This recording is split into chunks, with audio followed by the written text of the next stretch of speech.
Eto na nga mga chong, marami tayong basketball updates. Coach Team Cone, masaya ba sa pinakita ng Gilas? Handa na nga ba sila sa Olympic qualifying tournament? Mga bigating kupunan, nakikitang threat ang Gilas Pilipinas sa Olympic qualifying tournament. Sa nakalipas na 3 tune-up game ng Gilas Pilipinas ay isang beses nga lang sila nanalo. Kontra yan sa Taiwan Mustangs. Natalo ang Gilas Pilipinas sa bansang Turkey at Poland. Pero sa dalawang pagkakatalo na yan ng Gilas Pilipinas ay napakaganda nga ng kanilang ipinakitang performance at nagawa pa nilang makasabay. At yung pinaka-latest nga ay noong sabayan nila ang number 15 world ranking na Poland, kung saan natapos nga yung laro na 2 lang ang kalamangan ng Poland. Una nang sinabi ng Turkey head coach na malaki ang potensyal ng Gilas Pilipinas this upcoming Olympic qualifying tournament at binigyang babala pa yung makakatapat ng Gilas Pilipinas. Ayon naman sa naging pahayag nitong Poland head coach ay aminado nga ito na nagulat sila sa ipinakitang performance ng ating national team. Kakaiba nga raw yung playing style ng Gilas Pilipinas at binanggit pa ng nasabing head coach na marami daw tayong talented players, kaya naman magiging threat daw ang Gilas Pilipinas this upcoming Olympic qualifying tournament. Para sa akin mga chong, base sa ipinakitang performance ng Gilas Pilipinas kontra Turkey at Poland, ay masasabi natin na kaya na nilang makasabay sa European teams. Grabe nga yung preparation na ginawa ni Coach Tim sa kanyang mga players at napakarami nga nilang execution of plays at kitang-kita na napakalaki na ng in-improve ng ating national team. Unti-unti nang nakukuha ng mga players kung paano yung sistema ni Coach Tim Cone. At yan nga yung dahilan kung bakit nasabi ng Turkey at Poland head coach na magiging threat ang Gilas Pilipinas ngayong Olympic qualifying tournament. Sa ngayon ay ang nakikita nating kulang na lang sa Gilas Pilipinas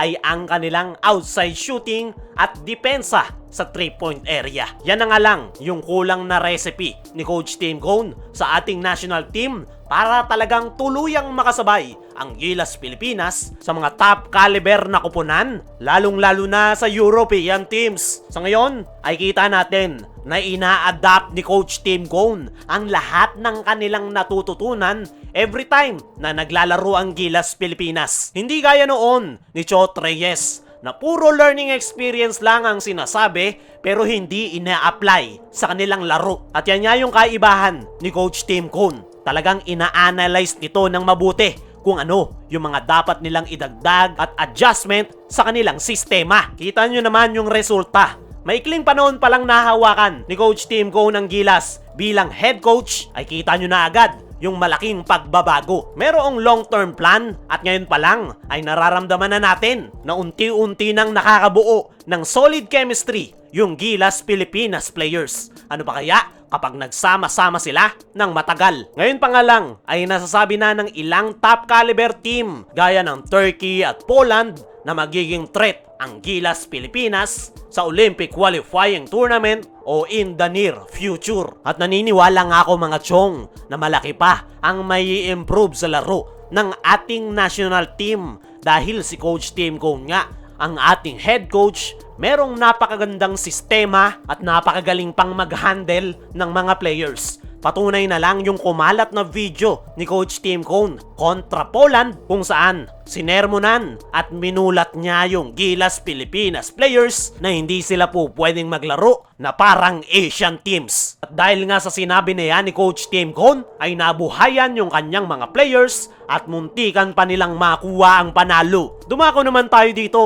Coach Tim Cone, masaya ba sa pinakita ng Gilas? Handa na nga ba sila sa Olympic qualifying tournament? Maraming Gilas Pilipinas fans ang masaya sa pinakitang performance ng Gilas Pilipinas sa kanilang huling tune-up game kontra Turkey, lalong-lalo na kontra Poland. Pinakita nga nila na kahit gaano kataas ang ranking ay kaya nilang sumabay. Pero kung si Coach Tim Cone nga ang tatanungin, ay nakukulangan pa nga rin daw ito sa performance ng kanyang mga players. Dahil nga sa naging latest interview nitong si Coach Tim Cone, ay marami pa nga daw silang kinakailangang ayusin sa kanilang kupunan. Gaya na lang kung papaano nila susolusyonan ang pagbagsak ng kanilang performance sa fourth quarter. Maganda nga yung pinapakitang performance ng Gilas Pilipinas Sa fourth quarter lang talaga sila natatalo kung saan nagko-collapse yung mga players. At yan nga yung sinusubukang gawan ngayon ng paraan ni Coach Tim Cone. At yan nga raw yung kagandahan ng mga tune-up games. Nakikita nga raw ni Coach Tim Cone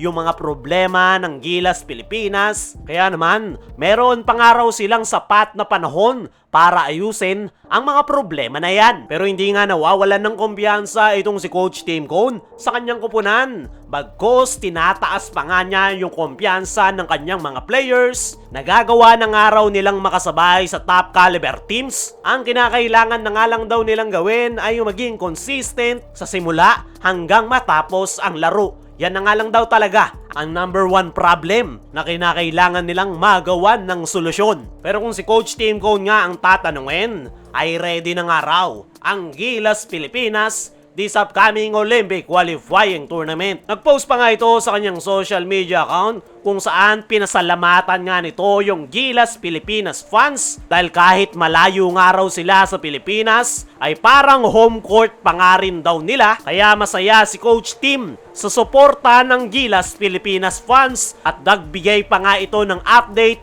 na papunta na sila ng Riga, Latvia kung saan gaganapin ang Olympic qualifying tournament. Sa ngayon ay magtiwala na lang tayo kay Coach Tim Cone na magagawan niya ng paraan yung problema ng ating national team. Isa nga itong Master of Preparation and Adjustment, kaya naman mailalagay niya ang Gilas Pilipinas sa best possible chances na makakuha ng at least isang panalo. Kayo mga chong, ano masasabi nyo kay Coach Tim Cone? I-comment mo lang dyan sa ibaba.